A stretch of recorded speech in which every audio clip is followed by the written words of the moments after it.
Capítulo 10. A química da feminilidade. Aqui está o ponto de partida de uma nova construção pessoal. Quero oferecer um guia detalhado para que você se transforme em uma mulher capaz de explorar ao máximo o potencial de sua feminilidade. Porém, para atingir esse objetivo, será essencial entender um pouco do funcionamento cerebral. Todos nós temos o lado racional e emocional operando simultaneamente, o que significa que, tanto os homens como mulheres possuímos características femininas e masculinas funcionando juntas, conforme retratado na imagem da próxima página. O lado esquerdo representa o mais lógico e o lado direito o mais vivido. O que nos torna diferentes um dos outros é o sexo biológico, mas o grande desafio atual é que cada vez mais observamos homens com ativações neurais mais emocionais no cérebro e mulheres apresentando comportamentos mais masculinizados. Não me refiro à sexualidade, e sim ao comportamento em geral, no sentido de ambos estarem distantes do design original.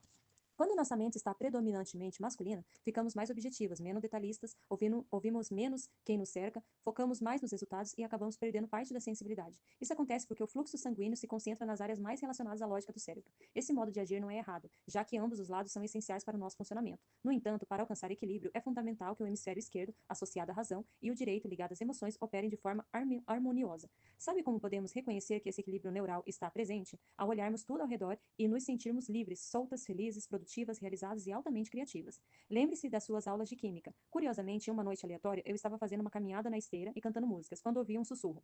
Estude sobre química, há algo para você lá. Eu tinha certeza de que aquele raciocínio não tinha vindo de mim, porque eu sempre achei química difícil e, portanto, não era minha área de interesse. Por confiar nesse feeling, imediatamente iniciei o estudo sobre essa matéria com um olhar de curiosidade. O que descobri foi tão fascinante que me senti como se estivesse realizando uma grande descoberta científica, algo capaz de transformar minha perspectiva sobre o assunto. Como você já sabe, feminilidade não se perde, apenas deixa de ser expressa. No entanto, a partir do momento em que olhamos para esse assunto com mais atenção, abrimos janelas mentais que nos ajudarão a explorar pontos mais profundos dentro de nós. Se quisermos ampliar nossas percepções, precisamos reconhecer que a química está presente em todas as áreas da vida. Ela dá sabor aos alimentos, transforma as flores em perfume e está por trás dos fenômenos como a explosão de uma bomba ou um simples ato de ligar uma tomada e acender a luz. A química também se revela quando você se bronzeia ou quando um casal compartilha momentos de intimidade, com as terminações nervosas reagindo ao calor da pele, ao aroma, ao toque e ao sabor dos lábios. Semelhantemente, a um tubo de ensaio, quando um componente químico se mistura com o outro, ambos se encontram e pode surgir fumaça, sinalizando que algo incrível aconteceu. Quando você decide deixar de ser cheia para de ser transbordante, é porque algo químico aconteceu no seu processo neural.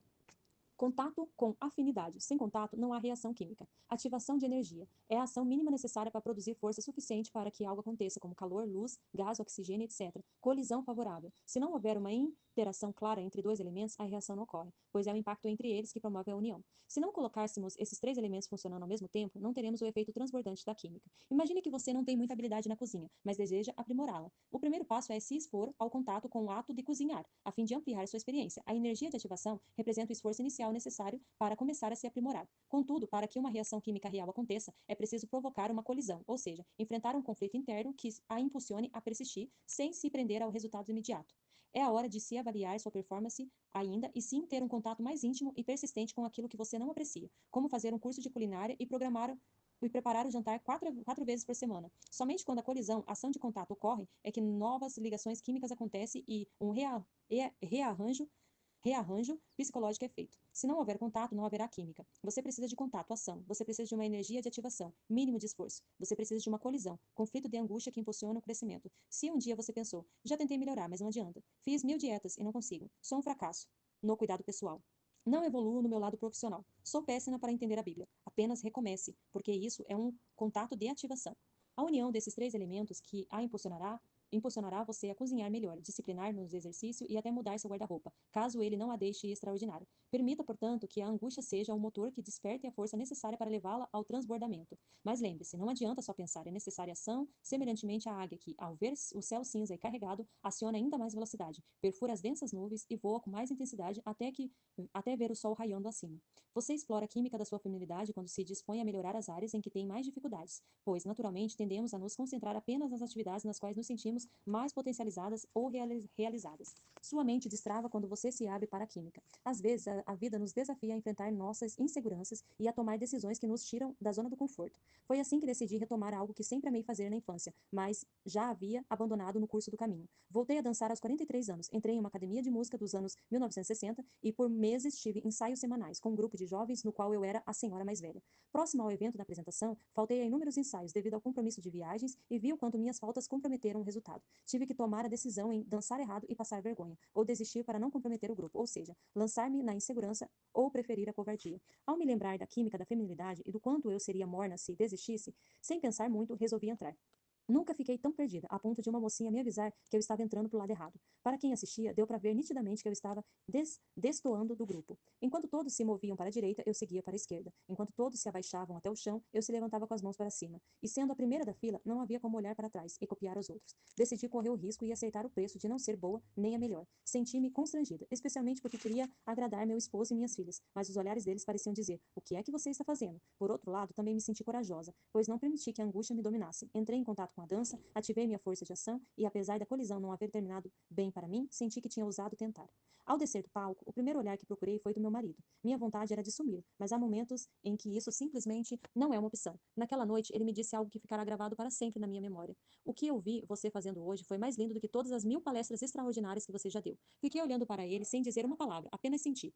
Como pode alguém acertar fazendo errado? A resposta é simples. Há mais coragem em tentar fazer algo que não dominamos do que em realizar alguma coisa grandiosa apenas porque temos habilidade. Escolhi compartilhar essa história para mostrar que vale a pena entrar na dança da química feminina e descobrir onde você pode ir. E se um dia você acordar pensando de forma diferente, mais leve, com menos pesos, não se assuste. Desfrute, ria, caia, erra e siga em frente. Na vida precisamos ousar e aprender em vez de permanecer na zona de conforto, sem crescimento ou transformação. Conheça suas obras. Que você não é frio e nem quente. Gostaria que fosse frio ou quente. Assim, porque é morno, nem frio nem quente, estou prestes a vomitar você da minha boca. Você diz: sou rico. Enriqueci-me e não preciso de nada. No entanto, não percebe que é infeliz, miserável, pobre, cego e nu. Dou a você meu conselho. Compre de mim ouro refinado no fogo, para que você se torne rico. Compre roupas brancas para que você se vista e não se manifeste a vergonha da sua nudez. Além disso, compre colírio para ungir os olhos, a fim de que possa ver. Eu repreendo e disciplino aqueles que amo. Portanto, seja diligente e arrependa-se. Apocalipse 3, do 15 ao 19. Como deixar de ser morna e se tornar quente?